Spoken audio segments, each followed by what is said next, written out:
Zone Arctique, la capsule d'actualité du Grand Nord canadien avec Nelly Guidici.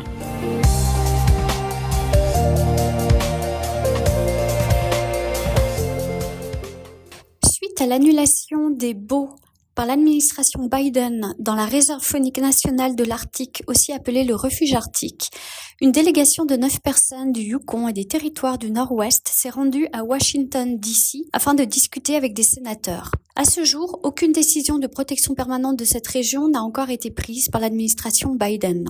Du 6 au 7 décembre 2023, la délégation canadienne a accompagné une délégation Gwechtchen de l'Alaska afin de discuter de l'avenir de cette zone. Pour le grand chef Kenny Kikavichik du conseil tribal des Gwechtchen basé au territoire du Nord-Ouest, les discussions qui ont eu lieu à Washington ont été fructueuses.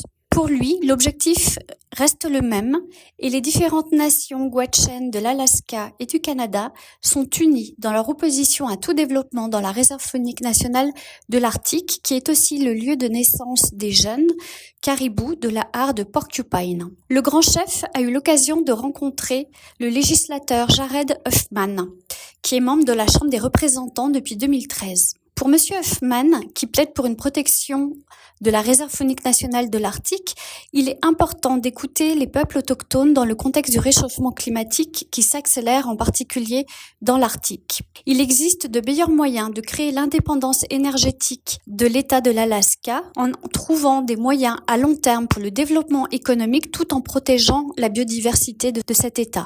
Le peuple Inupiat dénonce de son côté un manque de consultation. L'organisme Voice of the Arctic Inupiat, qui représente le peuple Inupiat en Alaska depuis 2015, n'est pas satisfait de la façon dont l'administration Biden a ignoré la position des Inupiats dans ce dossier. Dénonçant une pratique qui vise à les réduire au silence, le président de l'organisme, Nagruk Archarek, estime que l'administration Biden a mal géré, voire totalement ignoré les déclarations des communautés inupiates qui n'ont pas eu assez de temps pour se préparer à la période de commentaires qui a fait suite à l'annulation des baux en septembre 2023.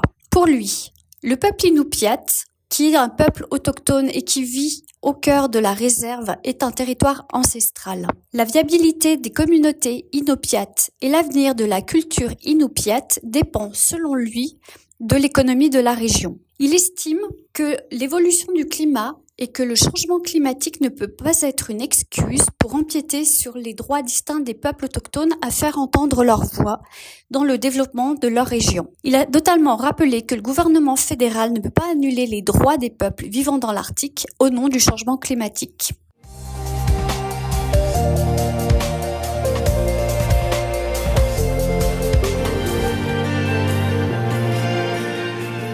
C'était Zone Arctique, la capsule d'information du Grand Nord canadien avec Nelly Guidici. Pour retrouver tous les articles de Zone Arctique, lisez le journal L'Aquilon, disponible en kiosque tous les jeudis ou sur aquilon.nt.ca.